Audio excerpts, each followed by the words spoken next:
Okay, do people see my screen? I do. Okay, Yes. yes. All right. Well, this session, and it might end up being short, even shorter than half an hour, and that's fine too. Uh, Basically, I wanted to, for us together to do what's called a SET, which is a AT consideration tool. Stands for Student Environment Tasks and Tools. Can anybody tell me if they've ever heard of the SET framework before, or have they done that in your own setting? It sounds familiar, but I don't know if I've done it. Okay, all right, that's good. Anybody else?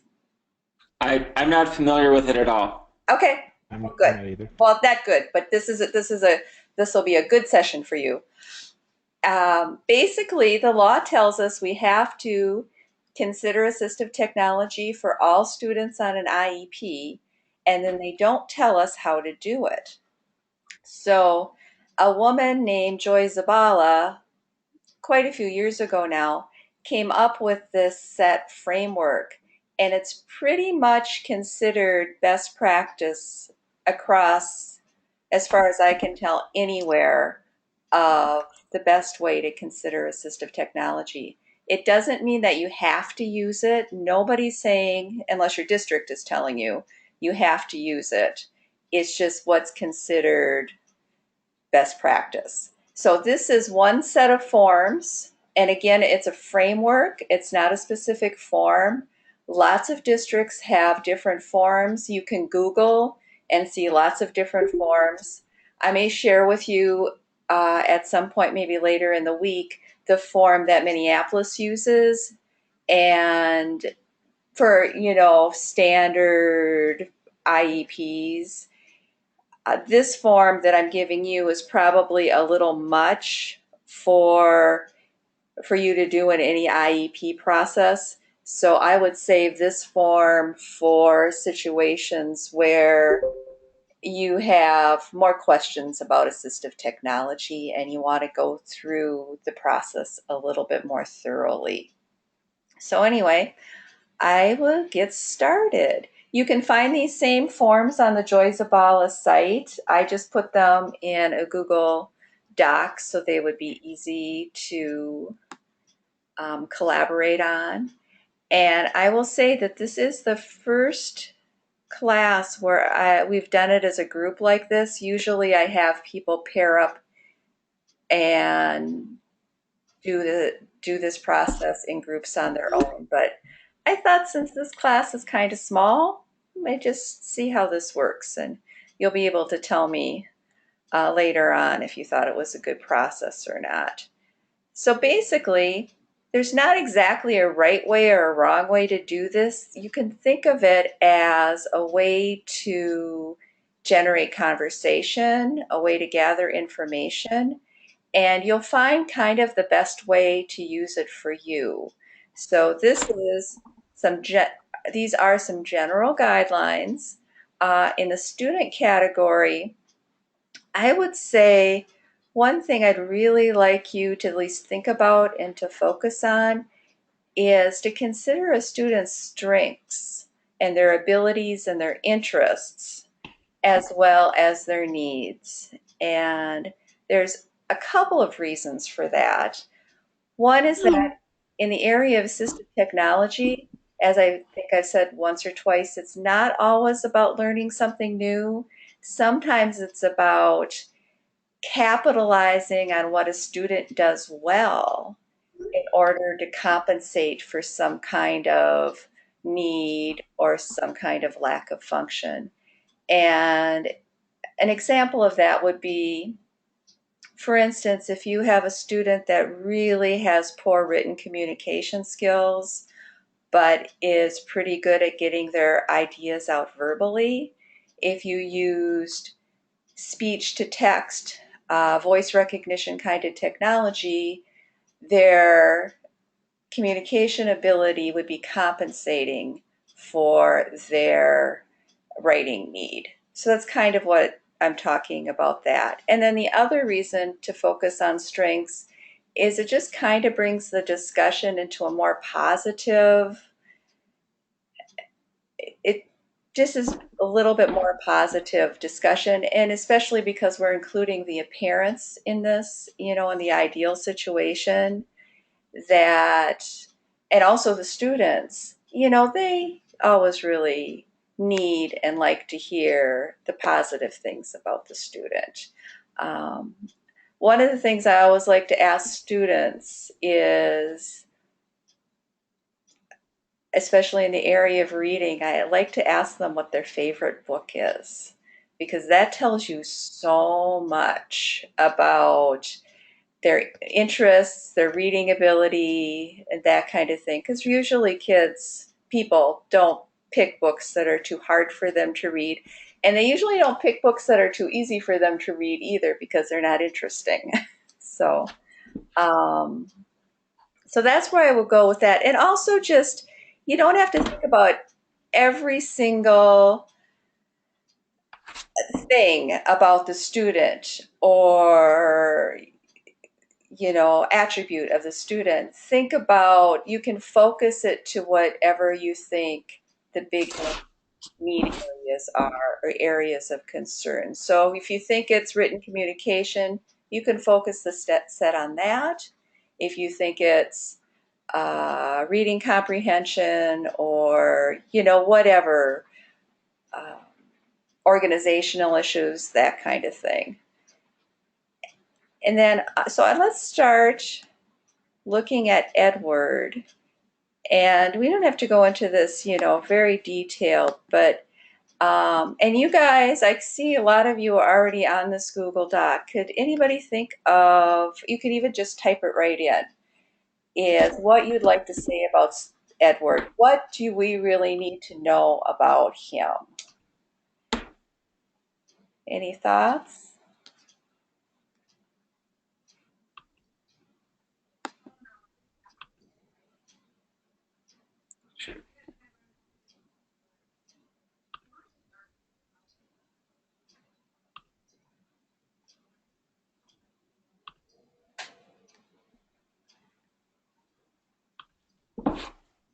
You could start out even with something as easy as how old he is, what grade, that kind of thing. I like that evolving socially. I was looking at that as well because you could look at, it took him some prodding to raise his hand and that kind of thing, but you could also look at that positively in terms of he was willing to help a peer out when a peer needed something, and he was also willing to raise his hand. So evolving, I think, is a perfect word. Easily distracted, I agree with that as well. Any other ideas?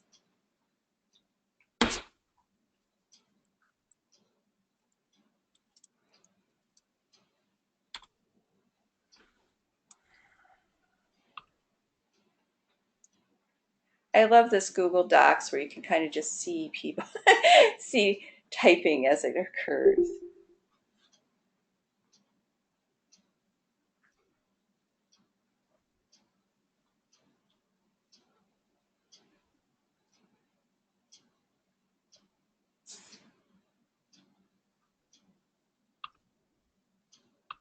Yes, difficulty with multi-step directions. I agree with that.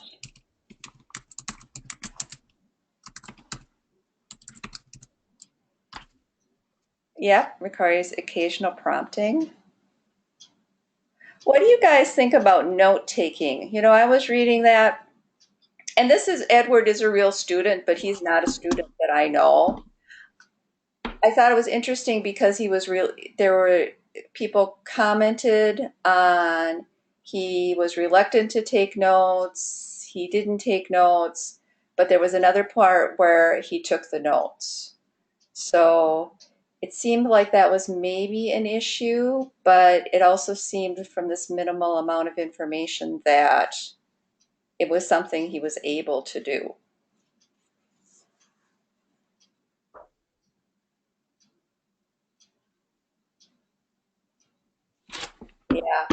Doesn't ask for help. Good point.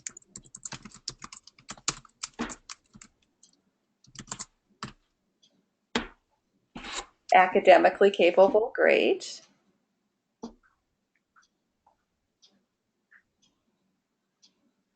All right. Well, you, we could add more to this, but we're kind of getting a picture of Edward. Now let's go to the environments. And these observations, I think, were done in math and something else, language arts. When you think of environments, you can think of the class, the physical class, but also think what's in the environment that might be able to support him. Like, for instance, in the language arts class, he did have the support of a paraprofessional, so that was one thing. Um, can you think of any other supports within his environment? And it could be supports that everybody has, but it reminds us that he has them too. He got the notes pre-made up so he could take notes on them. Right, right. That's a great support. And it's an easy strategy that tends to be helpful for many. Yep. Paraprofessionals, that's really great.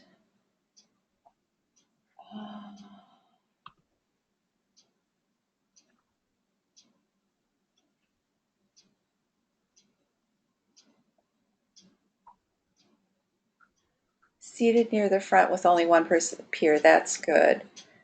So Stephanie, was that you who talked about having the notes? Yes. Okay. I'll write that in for you because you're on your phone, right? Yes, yes, thank you. I was just thinking about that. Oh, I'm in the wrong spot.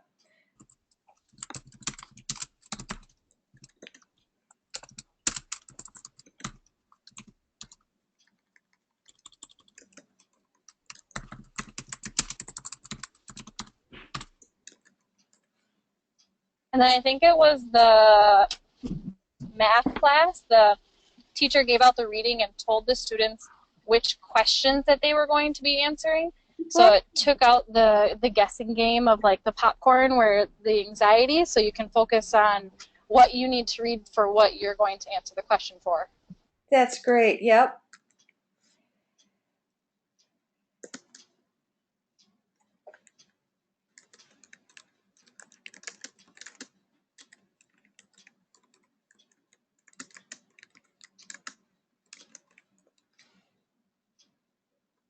Yep, and I like seated near the front with only one peer. That's great too.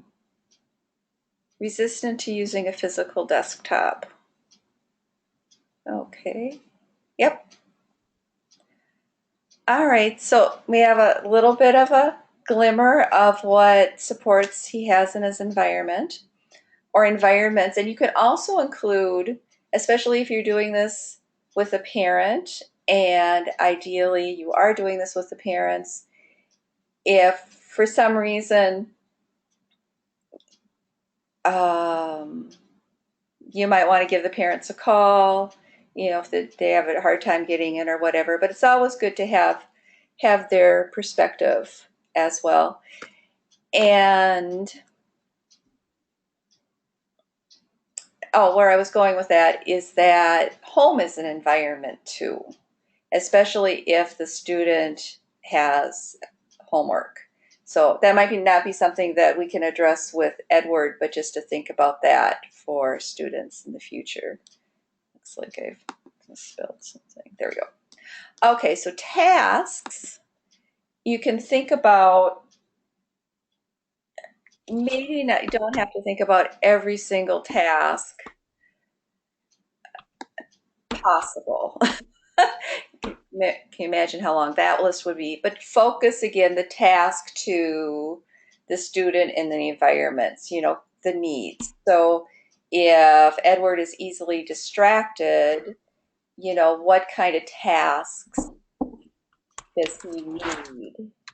does he need focus for? And it might be something like, oh, you're reading my mind. Organizing class materials in an accessible way. Perfect. Um, any other ideas for tasks? Sometimes people with tasks, they'll put reading, math, whatever. And while that is true, it's not specific enough to be especially helpful. Group work to encourage social interaction. Yep, that's great.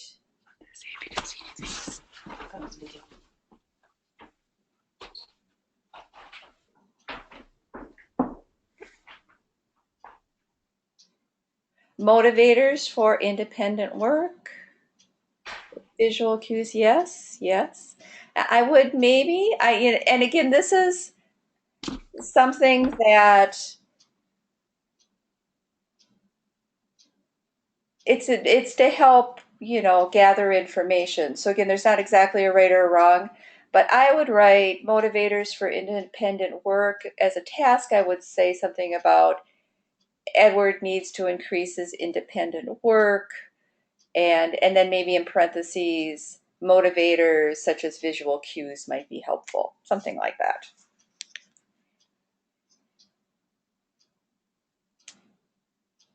And it's just focusing the task in terms of what he needs to do. He needs to organize class materials. And the second one too, he needs to increase his social interaction during group time. But again, it's a little bit semantics. This is getting to what the information you need, and that's the most important. So we have a few tasks, and so basically, for the most part, this form is done. If you want to joy here, you could circle the areas of concern. And this is brief enough, so everything, pretty much everything, is an area of concern, except perhaps academically capable. Underline the barriers to student progress. So anybody see any barriers to student progress? He's resistant to using a physical desktop. So usually, I wouldn't always do this. It would kind of depend on how elaborate the set was. And for things, sometimes you do have students that are very needy, have several need areas, and you might want to really focus the information in the set down to the very basics. And so then maybe you would want to circle, underline barriers, star supports for student progress. So if you wanted to star that he has paraprofessional support, that kind of thing. But for this example, it's probably not necessary. You have this information. Does anybody have any questions before we go on to the second?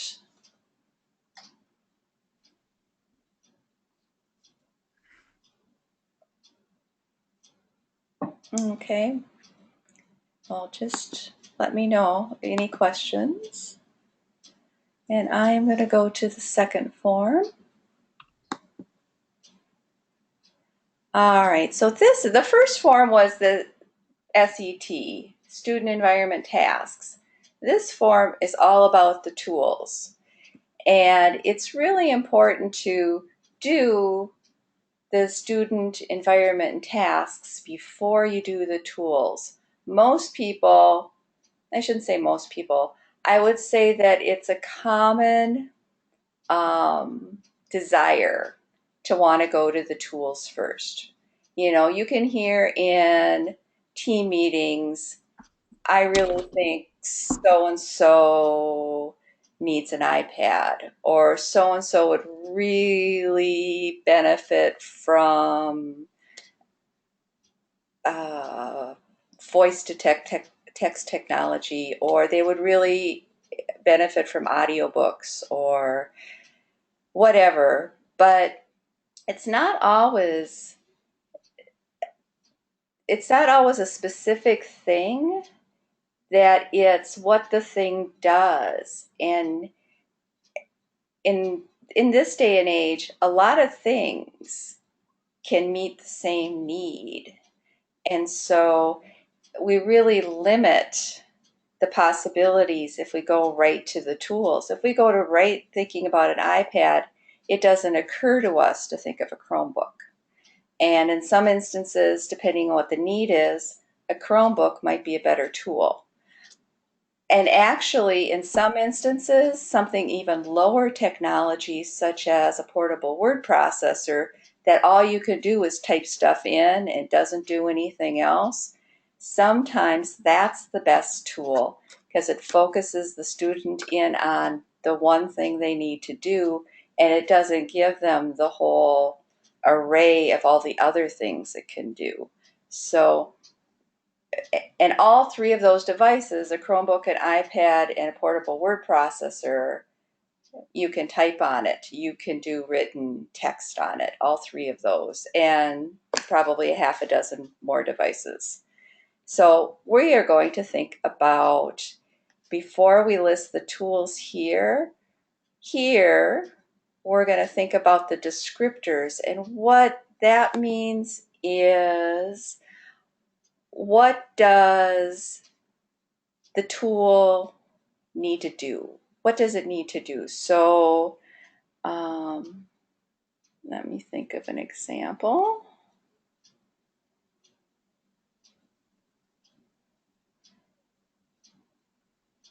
So does it need to write, or does it need to compensate for social skills? Does it need to tell, organization kind of skills? So that not just what it needs to do, but kind of the areas. Does anybody have any ideas of, based on the set here, what descriptors we might need to use?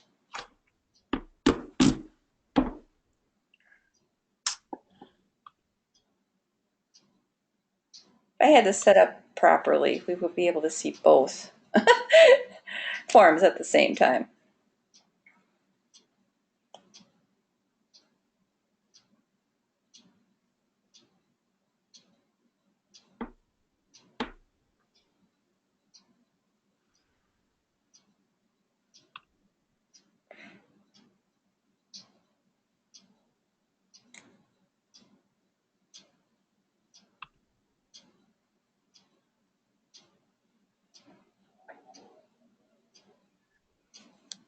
Well, let's look back on this.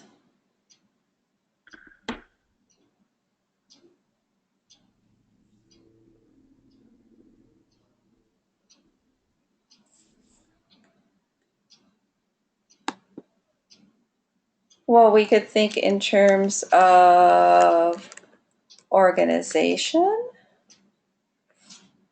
And this is not, you can fiddle with this form, make it as big or small as you want.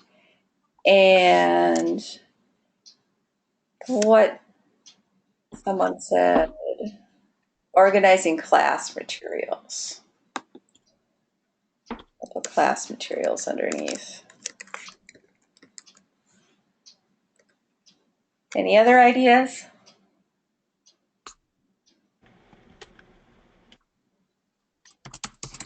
Maybe time management for organization and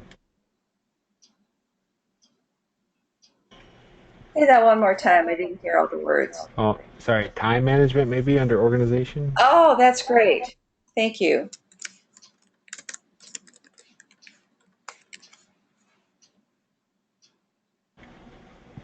And then I don't know, Somebody's talking about focus. would we put motivation as one too for the independent times? Sure. I think that's reasonable.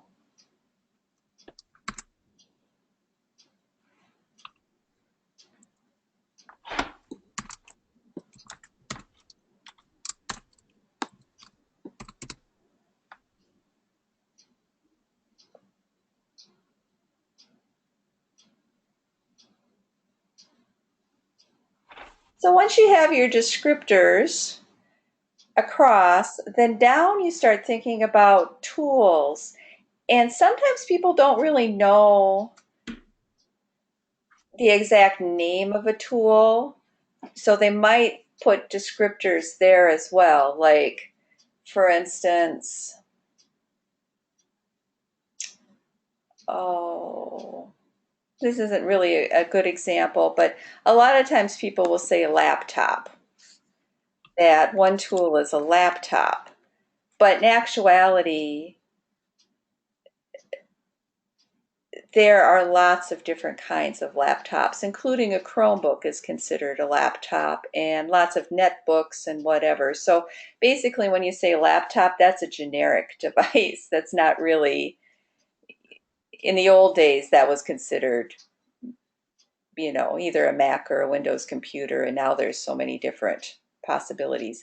Visual schedules, a great idea for a tool. And just brainstorm. You don't worry about if it's a good or a bad idea. Just start brainstorming. And sometimes what you'll find is the tools people brainstorm, there might be a few that do the same thing. So you wouldn't necessarily, at this point, you're not deciding on the exact tool you're going to use. You're just thinking of possibilities. And you might not always know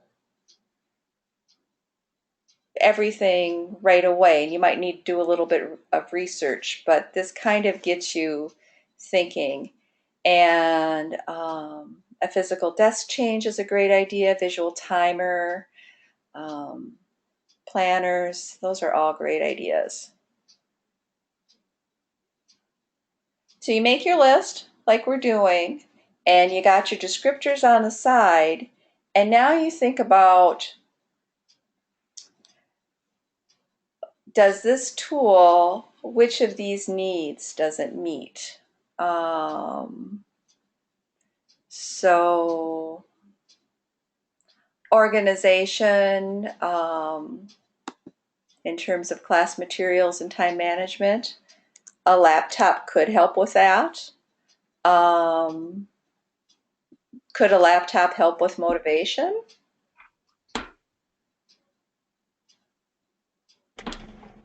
I think so if there's preferred activities on there. Mm-hmm. Makes good sense. How about in terms of focusing on a task and a topic?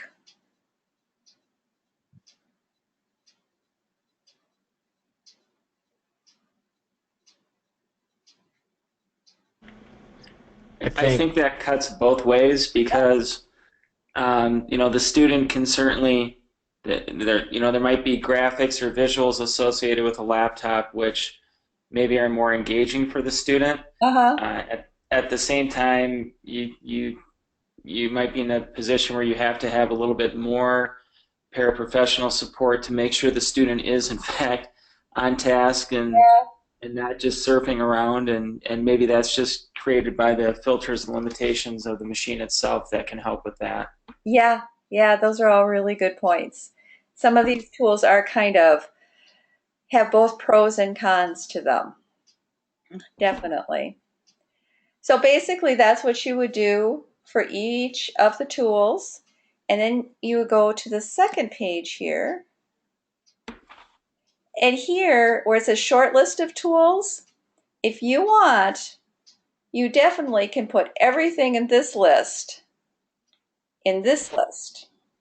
But the intention is to think of your best guess, what do you think will be the most useful? And sometimes it's two or three things, sometimes it's just one thing. And we don't always want to introduce too many things to a student at the same time, depending on the student. And sometimes some tools will meet more than one need. So, for instance, planner, notebook or a digital planner, the planner could be in the laptop. the Google Calendar or something like that. So you would need to have a separate planner if you had a laptop. You, depending on what kind of visual schedule you wanted to use, you might not need that if you were using a laptop. And maybe you would, because maybe you want the real schedule, uh, physical schedule, and sometimes that's, more important or more beneficial. So you think of your tools, whichever ones you want, and I'll just do one for now, and you think about if it's available or not. Now, if something is needed and it's not available, that doesn't mean we don't provide it. However, when we're thinking of the features of a tool or um, the attributes of a tool, for instance, this laptop, we might have one kind of laptop, but we might not have another kind of laptop, so what do we have that's available? And if we don't have an iPad, and the iPad is one of these, maybe we have a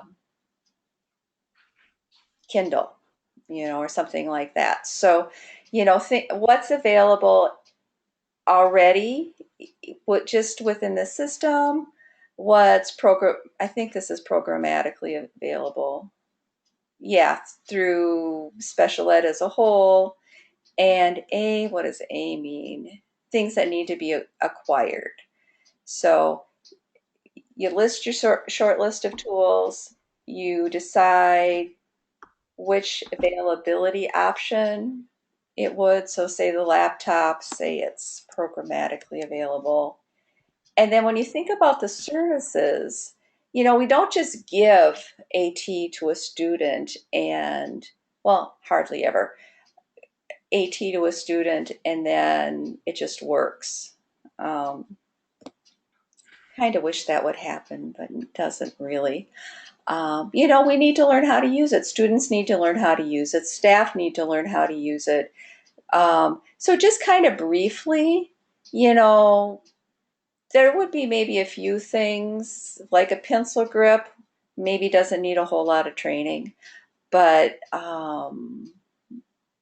there are many things that do. So think about, who needs that extra services required for effective use. You don't have to get detailed here because later on we're going to do an implementation plan, which you'll get more detailed, but just to get an idea of what's involved.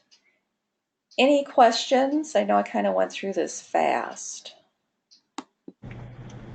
Nope. All right. So in week 3, you're going to be doing one of these on your own with a different student. You can pick a student that you know, which is ideal. Or I do have some other case studies if you don't have a student you want to use. And you're going to be doing the exact same thing. And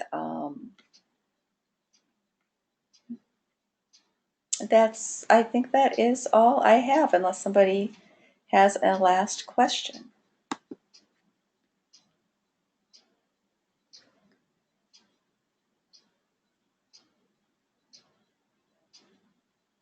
All right. Well, thank you and I'm going to show my screen.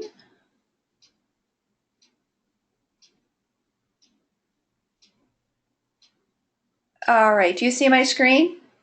Yes. All right.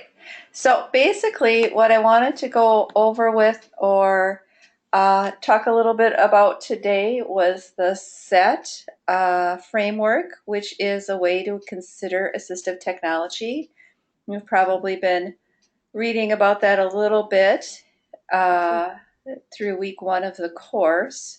Have you heard of the SETT? Have you used it in your current environment?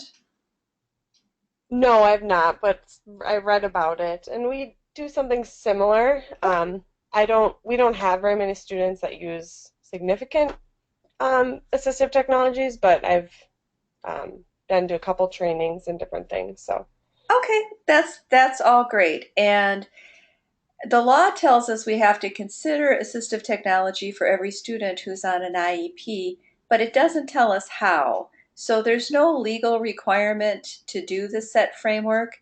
It just happens to be pretty much best practice to use it, and across the board, I mean, around the world even, this is the framework that people use, most people use in terms of considering assistive technology. I find that a little bit surprising because while I think this is a good process, I also don't think it's an earth-shattering process, but it works, and I guess that's kind of what's important. Anyway, so basically, oh, and just one more thing is there are lots of forms. There are a lot of SETT forms. You don't even need a form to do the SETT process. Sometimes I'll just take a blank piece of paper, and as people are talking in a meeting, I might just jot down, S for student, and then write down what people are saying in terms of characteristics of the student, and then kind of go on. It's, in my view, it's more of a way to frame the discussion versus a specific form. I am presenting these forms to the class because these are Joy Zabala's forms, and generally these are common ones to use. But if you just Google, you will see an amazing number of variations on this form. Anyway, this form, which you can see on the Joy Zabala site as well, I just put it into a Google Doc so we could interact with it a little bit easier. It basically tells us what to consider for student, environment, and tasks. So for student, one thing I'd like to focus on that sometimes is easily forgotten is to think about the student's strengths, their current achievements, their interests, um, goals, but their goals too, not just our goals. So to think the positive, and when I'm doing it, I usually like to put the positive first. I think most people, because the needs are the driving force sometimes, tend to put the needs first and either forget about the strengths or kind of put them in as an afterthought.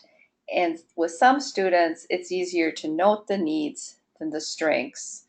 But, every student has strengths. So sometimes they just need a closer look to figure them out.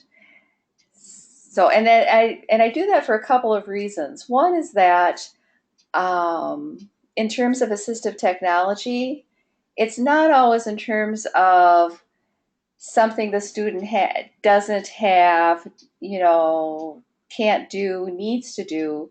It's also about what they can do, because that can compensate for those areas sometimes that they need a little more help in.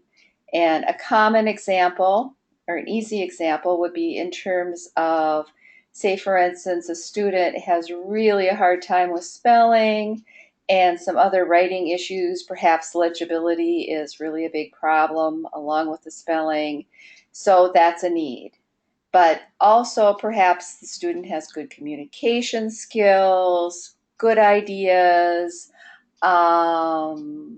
maybe savvy with technology. Those are all skills that could compensate for the writing difficulty through the use of voice technology and that kind of thing. So that's an easy example. Sometimes they're not quite so easy, but keying in on the student's strengths really makes a difference.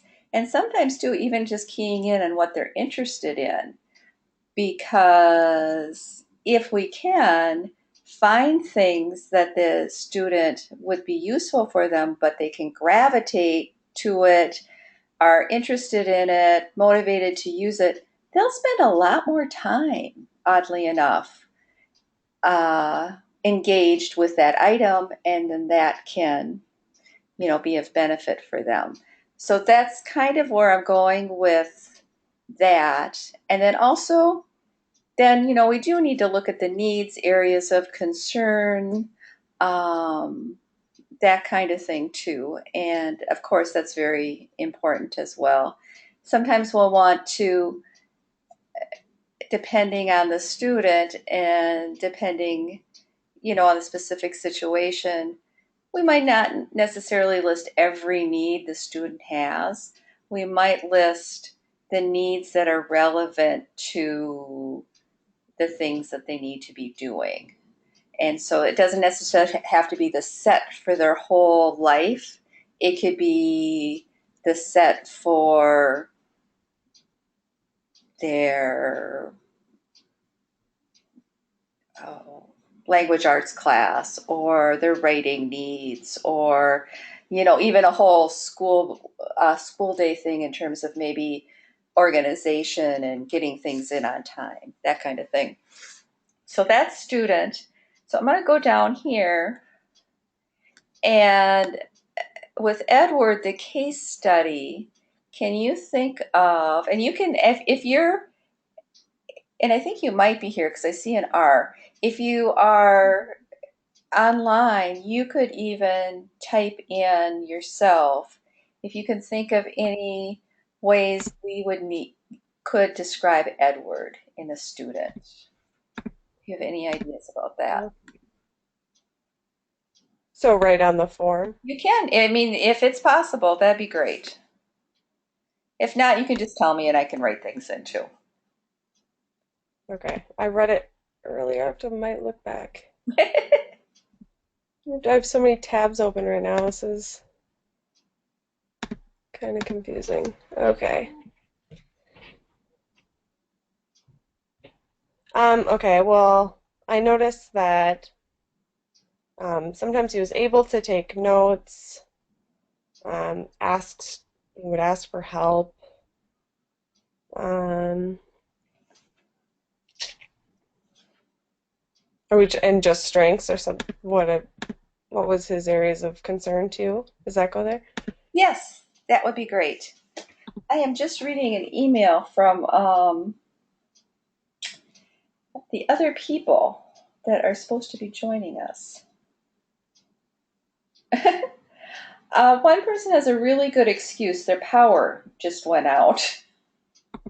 That makes sense. It's storming pretty bad. I know, I know. Oh. And another person's having trouble getting online as well. So,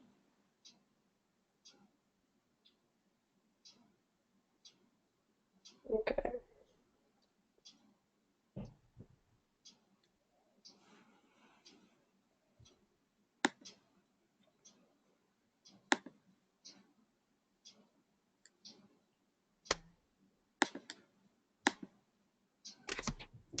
Mm,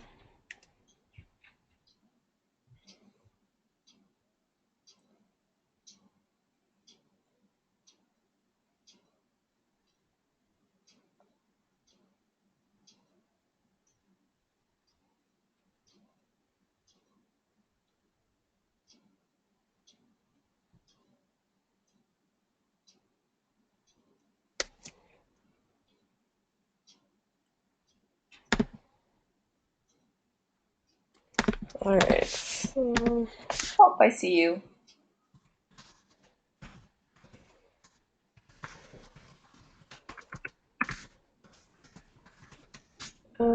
Ask for help, I think it was. Yes, I like that when the peer asked him for whatever school supplies he needed, that there was no problem for Edward just to help him out, and that was great. Uh-huh.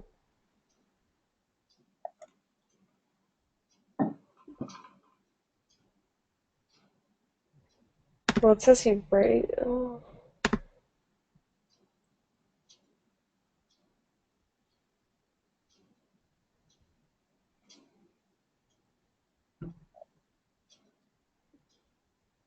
Well, I think he had, if I remember correctly, I think he has trouble following directions. That would be something to think about. Multi-step directions, I think it said. Yeah, it says at the bottom all the trouble following tasks in sequence. I'm trying to think of more positive, but I guess, yeah, those. Well, and the fact too that um, even though he wasn't successful, he was like willing to raise his hand. I mean, that's Yeah, a that's what I positive was thing. There's not trying a to ton of think. positives in that particular observation, which is something I did not, it's real, but I did not do it. And I guess I don't even know the real Edward. Yeah, I was unable to take notes. Um, Yeah, he wasn't able to take notes, but there was one oh yeah, he followed the where he directions did on the take board. notes. Was it the directions on the board? Yeah.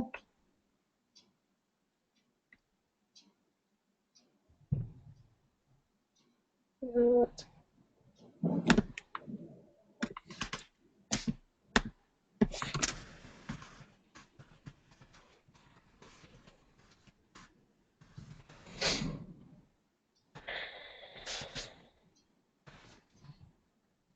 All right, so you get the idea here. Um, and that's fine. This is great. And those are all really good points. I think it's interesting to me that the fact that he's unable to answer comprehension questions, but he can read, because usually with assistive technology, it's usually the student that can't decode and can't read effectively, but they comprehend well. So that's a really good point for Edward to know something to know about him. Let's move on to environments. And when you think of environments, you can think of, school, home, that kind of thing. But it's usually more helpful to be a little bit more specific. And for instance, what kind of support does Edward have in like his language arts class? So it's not just what the environment is, but how that environment supports him. So, for instance, in language arts, he has the support of a paraprofessional. Um, Mm-hmm. I don't have the observation right in front of me, but I think that he might also in one of the classes. I think that the teacher gave him a copy of the notes. Um, Yep, he got a copy of the slides. He's oh, yeah. sitting in the front of the classroom. Those are all great supports, and they're good things to know because sometimes the support lessen or change the need for assistive technology.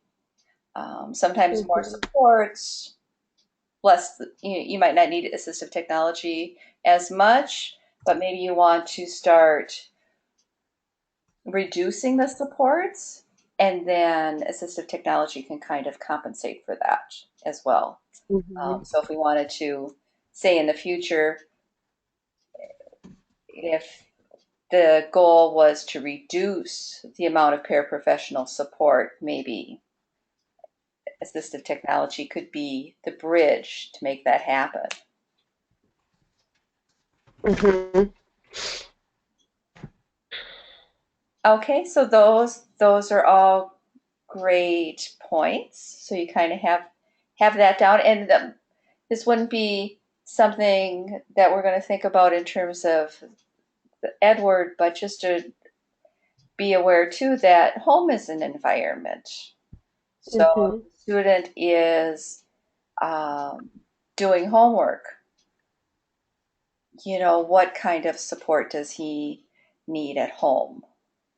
So, and it doesn't necessarily mean that he needs the same support or the same assistive technology he has in school, but it's something that needs to be addressed. I mean, if somebody can't write, handwrite, and they need technology to write for them, they're really not going to be able to do their homework at home unless they have some kind of tool to make that happen. Unless they have one of those moms that will, um, scribe for them. But that's Mm-hmm. usually not the ideal solution. Um, though a solution that happens quite frequently. Mm-hmm. So it's something to think about, and then that's something to address with the parents too. And needs are different depending on students' age. So sometimes students don't have homework, or their homework is such that they can do it, like a worksheet that they could write on their own. So not every student needs assistive technology at home, but it's just something that needs to be talked about. Mm-hmm. And then in terms of tasks, to think about, what does Edward need to be able to do to be successful? And think a little bit more specifically, um, of course, Edward needs to be able to do his math assignment, for instance. But what components of that does he need to do to be able to be successful in doing his math assignment? Like, does he need to be more focused? Does he need to be able to follow directions? Does he need to be able to whatever? Um, so basically, think about,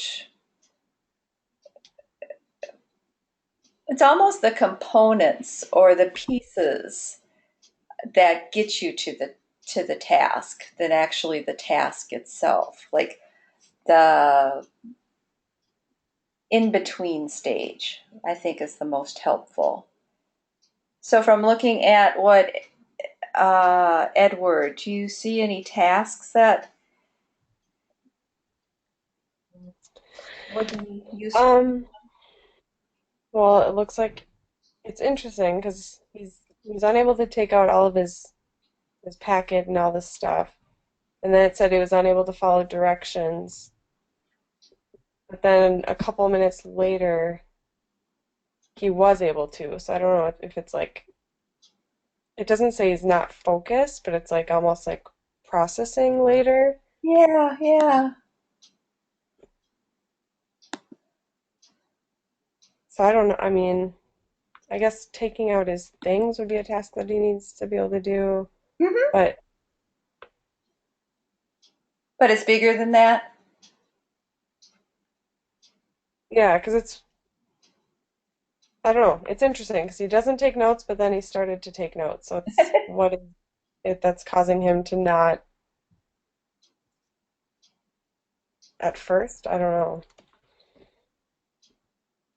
That's something that maybe we don't really know right now. So we know that sometimes he doesn't take notes. We don't exactly know why he's not taking notes. Is it Hmm. because he's not following directions or paying attention? It seems like he's able to, since he did. It said he did, but we don't have any idea about the quality of his notes either. So maybe he was writing something down on paper. That doesn't necessarily mean that they were good notes. Um, Hmm. so I mean, we don't really have enough information. So sometimes what we do is we just write down that, Edward needs to be able to take good notes. But maybe down below we might write that we still have questions about what that exactly means for him. Because, we could give him one kind of technology to help him speed up his writing process. But if it's more about Hmm. following directions or being anxious about taking notes or an attention issue, then those would all be kind of different things. So, and maybe at this point we Hmm. just don't know, and that's okay. We don't always know everything right at the beginning. Sometimes it's a little bit of trial and error too, or it's finding out more information, in terms of, what his writing ability is and that kind of thing. Hmm. Okay.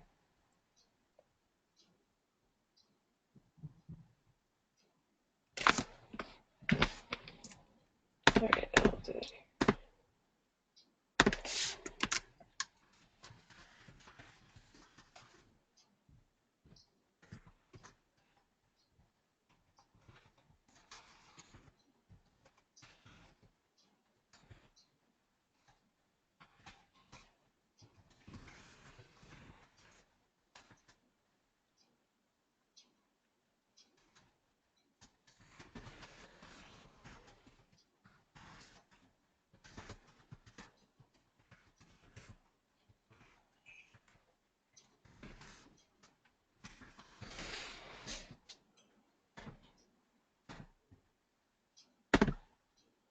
All right, that looks great. We can move on, but you kind of get the idea. You might, um, in real life, you'd probably want to add some more things, but why don't we just move on just to kind of get the idea of the whole process? Um, Sometimes down here, um, we have options to, circle areas of concern, underline whatever barriers there are to, if there are any barriers to student progress, and to star any supports, like such as um, the copy of a PowerPoint is a support. Uh, this often, in my view, this is something that's really helpful if you're doing a pretty elaborate set, but things that are Hmm. pretty basic, one page kind of things, I haven't found this to be particularly useful, but it's just another way to organize the information. So after we do the SET, then we're going to do the second T, which is the other form.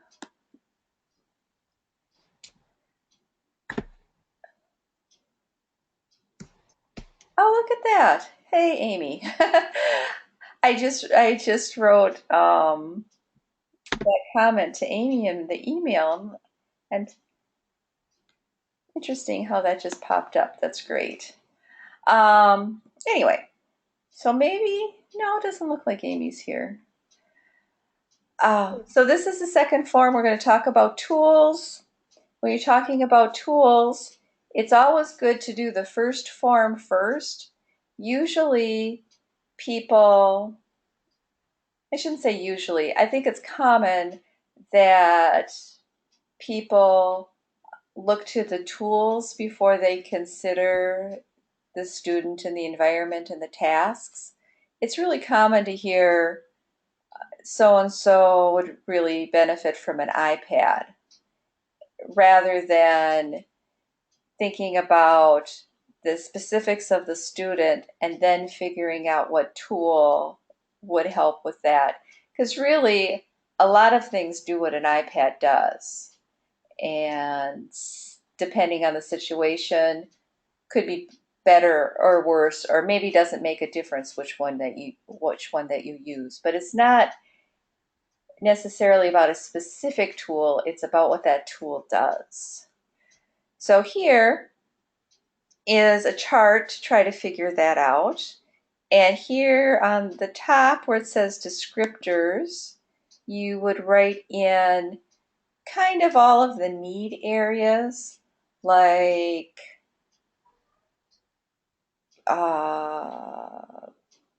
note taking, for instance,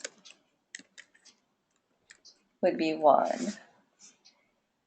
In this form, you can kind of move around the lines if you want to make more space or less space. And can you think of another one? Um, I mean, there was following, I mean, taking out his supply or his Yeah, packet. it's great.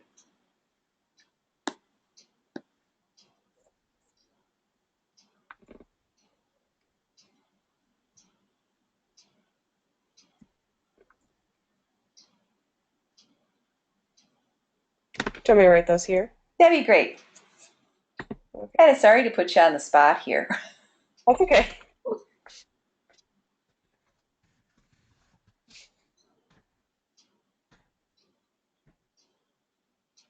All right, so you get the idea. Oh, and there's another one you're coming Uh, with. Directions.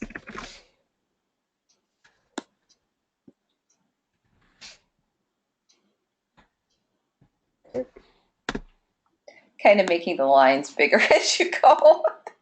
Gotcha.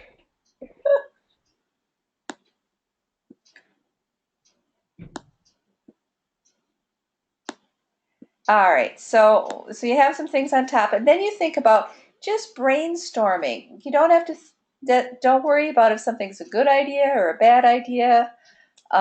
Just brainstorm possible tools that might meet one or more of these needs.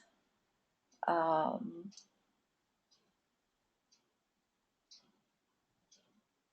and sometimes people don't always know what tools are. They could just describe the tool or what they want the tool to do.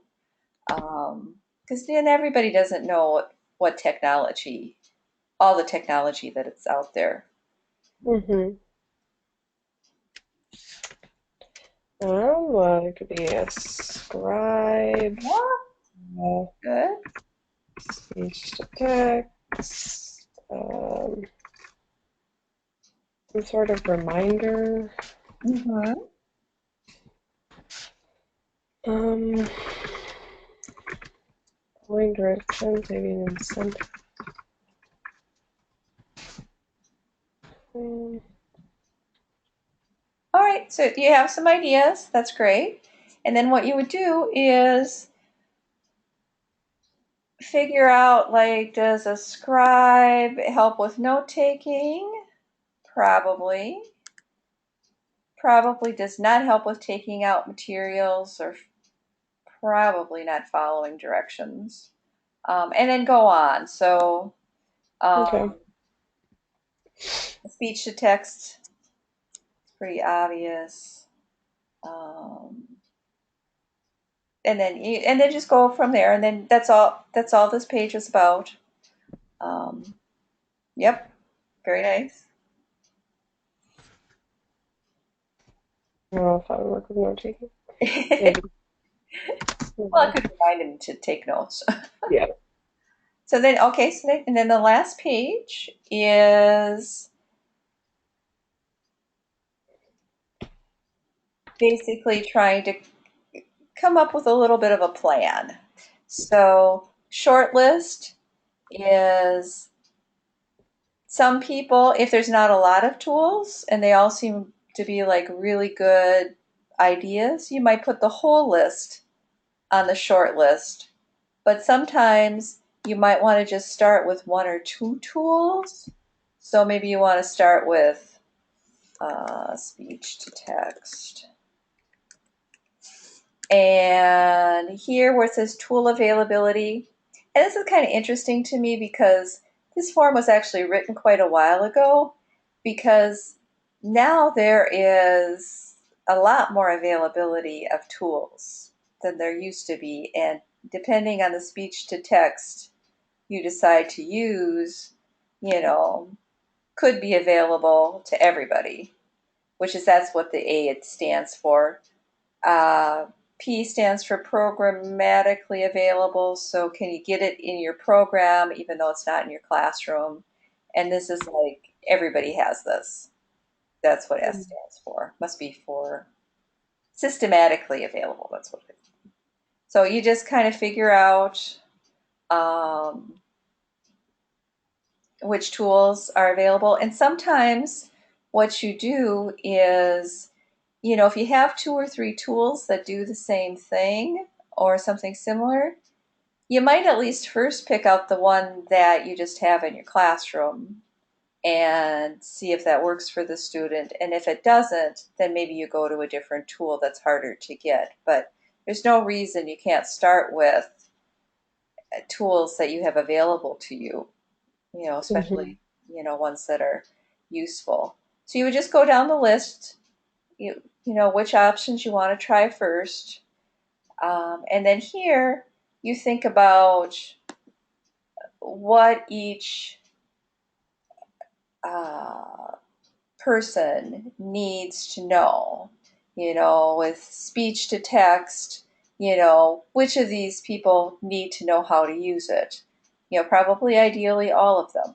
But Hmm. depending on the student, sometimes you can just train the student and they train their parents and the staff people. And some students need a lot more support. And it's actually probably more important to teach the staff and the family because they teach the student. So it just depends on the situation. Sometimes training, planning, coordination, sometimes it can be um,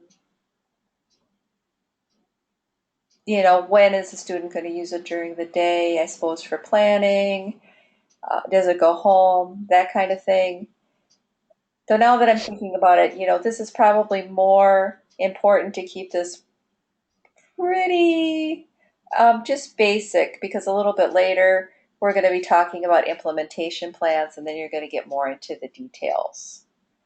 Um, Okay. so I'm trying to. Do you have any questions? I kind of went through this quickly. No, I don't, not that I can think of. Okay. So for week 3, you're going to be doing this exact same thing for either a student which is ideal, or there are some case studies in Blackboard as well if you don't have a student to use. Um, and basically, the same, you're doing the same thing. Okay. And if you do, if you find out a little later when you're getting more into it, if you do have questions, just let me know and that will be good. Okay. So that's it, unless you have any thoughts or questions. I don't think so. All right. Well, thank you so much for joining me, Yeah, thank you. being a good sport about this. Yeah, thank you. Do I need to fill out these more or put them anywhere? I guess is a question. If you want to, this is just for your benefit. So if you want to play with it, you can. You can also go back into Blackboard, and I have links for the group one, what we did in group one, so you can see what the other people did too if you want to, kind of compare and get ideas too. So what I'm Okay. saying is, for me, no, you've earned the 5 points just by being here and participating. So anything more you do would just be for your own benefit. Okay. Sounds good. Okay, have a great evening.